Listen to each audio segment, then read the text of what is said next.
Olá pessoal, espero que vocês estejam bem. Leandro Ribeiro na voz, aqui no canal Geografia Pública, o canal que quer tornar pública a ciência geográfica. Aqui nós fazemos análises a partir das concepções geográficas sobre o método marxista, a partir da perspectiva do materialismo histórico dialético. Então tudo que você vai encontrar aqui é baseado nisso. A gente está aqui no LR News número 2. Então vamos às notícias. Por que o Senado rejeitou a indicação de Jorge Messias ao STF? Essa rejeição é histórica e você precisa saber o que significa isso. Porque esse ano é ano de eleição, daqui a alguns meses o Brasil está escolhendo de novo presidente e governadores de unidades federativas, que nós chamamos de Estado, e a gente precisa entender o que está acontecendo, porque até outro dia não se falava em derrota do Lula, se falava em reeleição do Lula, tranquilo. Agora não é assim. Agora o jogo mudou rápido, e na política o jogo muda rápido e a gente precisa estar atento para não ser levado pela onda. Então, o que isso significa? Vamos mostrar a materialidade aqui a partir da dialética. Isso aqui foi escrito por Silvio Ribas. O Senado Federal impôs uma derrota histórica ao presidente Lula ao rejeitar, na última quarta-feira, 29, a indicação de Jorge Messias para o STF. Com apenas 34 votos favoráveis, a decisão quebra uma tradição de mais de um século e sinaliza uma nova fase de tensão entre os poderes em Brasília. Lá no STF, que é o Superior Tribunal Federal, que é um dos poderes, tem o poder executivo, que o Lula é o presidente, que são os ministros e o presidente. Tem o poder legislativo. O poder legislativo é onde estão os senadores e os deputados federais. E tem o presidente da Câmara dos Deputados, tem o presidente do Senado. E tem o poder judiciário, pô. O poder judiciário também tem lá os ministros do STF. E aí o presidente é escolhido pelo povo. O presidente do executivo é escolhido pelo povo. O presidente do legislativo e o presidente do judiciário, não. E aí eu quero que vocês me digam que democracia é essa. Mas vai ficar pior. Não é esse argumento que eu uso quando eu falo que a gente não vive numa democracia. Isso é só para vocês entenderem. E aí, um dos ministros do STF se aposentou. E o presidente Lula queria indicar um novo ministro. Só que precisa passar pelo aval do Senado, do outro poder, do poder legislativo, do Senado e do Congresso. Do Congresso, como o Congresso é o parlamento, Congresso e parlamento é a junção do Senado com a Câmara dos Deputados Federais. Senado e Câmara dos Deputados Federais têm representantes de cada estado lá em Brasília. E aí, cara, desde o século XIX, há mais de um século, isso não acontecia. Um presidente indicando um ministro para o STF e sendo rejeitado, recebendo a maior parte dos votos contra. Isso só mostra como nós temos um Congresso totalmente dissonante do poder executivo, da presidência. Isso só mostra que, na verdade, a gente só consegue fazer as coisas com pressão popular. E vou falar mais uma vez, isso só mostra como a social-democracia tem limites e é a antessala do fascismo. O fascismo é a cadela da social-democracia e essa cadela está sempre no cio. O que eu quero dizer com isso, rapaziadinha? Eu quero dizer que a social-democracia, que é a parte bonita do capitalismo, que é um capitalismo onde você faz concessões para os dois lados, ela tem limites. Porque deixa eu contar uma história para vocês. Não existe agradar aos dois deuses ao mesmo tempo. Ao Deus capital e ao Deus povo. A burguesia e a classe trabalhadora. Não existe. Um governo que faz isso, ele é um governo que está fadado ao insucesso. Está fadado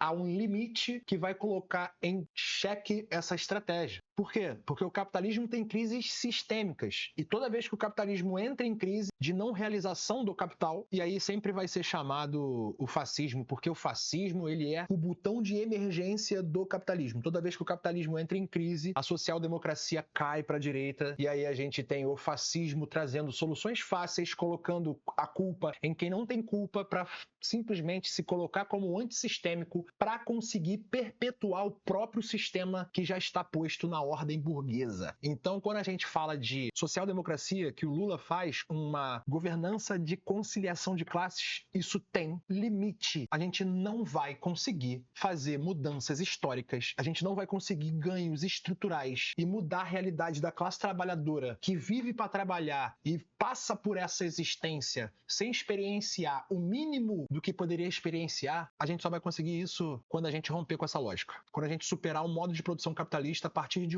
uma revolução socialista, porque via legalidade, via institucionalidade burguesa, isso é impossível. Não tem como. Qual o impacto histórico dessa rejeição do Senado? Essa foi a primeira vez desde 1884. Galera, olha só para lembrar uma coisa importante. A proclamação da República foi em 1889. 5 anos depois, teve um presidente que não aceitou o nome indicado para o STF. Depois, nunca mais. E voltou a acontecer agora, em 2026. Histórico. Essa foi a primeira vez, desde o final do século XIX, que o plenário do Senado barrou um nome indicado pelo presidente da República para o STF. Geralmente, o governo só oficializa nomes quando tem a certeza da aprovação. O resultado de 42 votos contrários e apenas 34 favoráveis expõe a fragilidade da base governista no Congresso e interrompe uma sequência de décadas de aprovações garantidas para a Corte. Quais motivos levaram à derrota de Jorge Messias? A derrota foi fruto de uma combinação de fatores: a vingança política do presidente do Senado, Davi Alcolumbre, a articulação da oposição e a insatisfação com o chamado ativismo judicial. Parlamentares criticam o fato de ministros tomarem decisões que invadem as competências dos deputados e senadores. Além disso,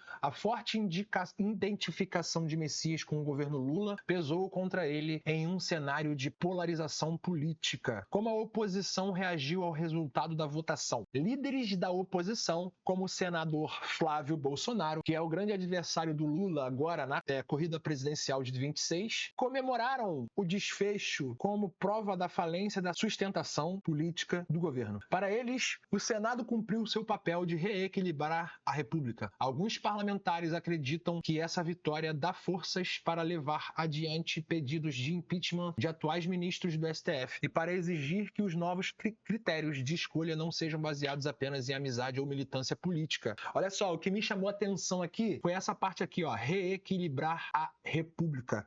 A narrativa deles, da direita brasileira, que controla o Brasil de fato, apesar do presidente da República ser do Partido dos Trabalhadores, quem controla o Brasil desde sempre, desde as capitanias hereditárias, é a elite burguesa. No caso, a elite burguesa desde 1889. Mas a elite, quando ele fala reequilibrar a República, ele está demonstrando para sua base eleitoral, para a população brasileira que é alienada e acredita nisso, que não tem acesso ao senso crítico e é fácil de acreditar nisso, ele está dizendo que existe uma ditadura no Brasil comandada pelo STF. A ditadura do STF, consequentemente, é uma ditadura que coaduna com o governo Lula, com o governo petista, e o Brasil precisa se livrar tanto do PT, quanto do Lula, quanto do STF como um todo, e isso mostra que o poder que a direita tem, que é o poder legislativo, ficou mais forte e conseguiu reequilibrar a República, que é dividida em 3 poderes, e no caso deles, a ditadura se dá porque tem 2 poderes que estão sequestrados, que foram cooptados pela esquerda. E aí isso vende na cabeça do seu Manel,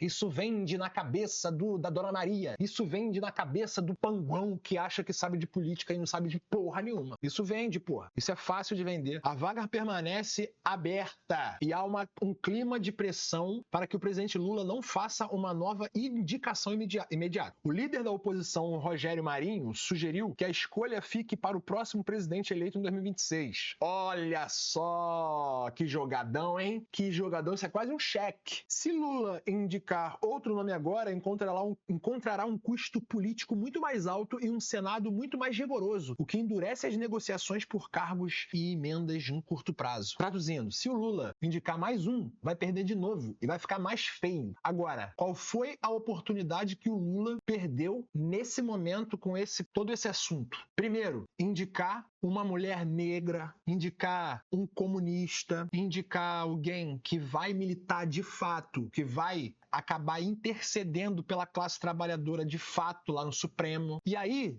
é óbvio que ele ia ser rejeitado, só que aí depois ele ia pegar as fontes de mídia que ele tem, vai pra rádio e TV, porque o presidente pode fazer isso, e chama o povo pra rua pra fazer pressão, pra entrar gente que representa o próprio povo lá. Mas não, ele tenta conciliar, não, eu vou indicar um cara que é um homem branco, evangélico, pra tentar passar, porque a galera lá é assim, né? Eles vão gostar mais. Se fudeu, pô. E aí agora ficou feião, histórico. Se tentar outro cara, outra pessoa, vai ser rejeitado de novo. Quem é o senador que vai mudar de ideia agora? Os caras grandão, pô. E aí tem uma galera aqui no Brasil que é petista pra caralho, só que aí pra mim eles são iguais os bolsonaristas, porque são cegos, que fala que quando a gente vem aqui na internet fazer a crítica ao governo Lula, pelas burradas que o governo Lula faz, pelas oportunidades que o governo Lula deixa passar pra trazer o povo pra rua, pra discussão política do Brasil, aí eles falam que isso que vai fazer a extrema-direita voltar. E aí eu vou falar que na verdade é o contrário. Na minha concepção, o que faz a extrema-direita voltar é achar que a social-democracia, que o governo de conciliação de classes consegue trazer ganhos substantivos para a classe trabalhadora, o que já foi provado por A mais B. E aí quando a gente fala de materialismo histórico, é a gente olhar a materialidade a partir da história como uma sucessão de acontecimentos que vai fazendo com que a gente tenha toda uma configuração a partir do que já aconteceu. Então como é que eu não vou usar exemplos históricos e aprender com o passado? Porra, a social-democracia sempre vai culminar no fascismo, porque o capitalismo sempre vai entrar em crise. O capital sempre vai ter um momento em que ele não vai se realizar e o capitalismo vai entrar em crise e o fascismo vai ser acionado como contrassistêmico, como novo, mas na verdade é a mesma coisa, porque tá botando a culpa em quem não tem culpa. No judeu, no imigrante, na mulher, nas minorias, no negro, nos homossexuais, todo mundo, menos nos próprios burgueses, porque são eles que difundem essas ideias, menos em quem tem a culpa, de fato. Como esse cenário afeta as eleições de 2026? Analistas avaliam que o resultado antecipa o ambiente eleitoral. Muitos senadores votaram pensando na reação dos seus eleitores diante de um governo com baixa expectativa de reeleição e uma corte em crise de credibilidade. A rejeição de um nome próximo ao PT sinaliza que o Centrão começou a se afastar do Planalto, de olho em candidaturas competitivas da oposição que já aparecem no horizonte político para o próximo pleito eleitoral. Ou seja, Flávio Bolsonaro. E Flávio Bolsonaro significa Bolsonaro. Teremos o Bolsonaro de volta a partir do filho para a presidência da República e a extrema-direita voltará à presidência da República. Vocês lembram o que aconteceu entre 2019 e 2022? A gente entrou na mapa da fome de novo, saiu das 10 maiores economias do mundo, a gente teve uma pandemia que foi totalmente má gerida. Na verdade, ela não foi má gerida, ela simplesmente não foi gerida pelo governo federal, que ao invés de pedir isolamento e usar máscara, ele fomentava, o filho da puta, aquele desgraçado genocida assassino, ele fomentava a porra do não uso de máscara e da aglomeração. E aí agora tá lá todo fudido. Tomara que não morra. Não pode morrer não, tem que ficar fudido aqui, vivo. E aí, cara, é isso. A gente vai ter a extrema-direita voltando. Deixa eu falar uma coisa pra vocês. A extrema-direita tá voltando porque o governo Lula perdeu várias oportunidades de mudar esse jogo. E aí, quando a gente fala de perder várias oportunidades, o governo Lula perdeu várias oportunidades de ter atitudes mais à esquerda. E ele preferiu, como uma forma de negociar, ter atitudes mais à direita. E aí agora ele tá sendo totalmente... Ele tá sofrendo uma rasteira pela direita. Sofreu uma rasteira agora pela direita, da direita, né? E só demonstra que, mais uma vez, o fascismo é o botão de emergência do capitalismo. E aí, aqui embaixo tá PL da dosimetria. Doideira. Mas é isso, galera. Quem gostou do vídeo, tamo junto. Muito obrigado pela paciência por estar aqui. Deixa o like e bem-vindos ao Geografia Pública.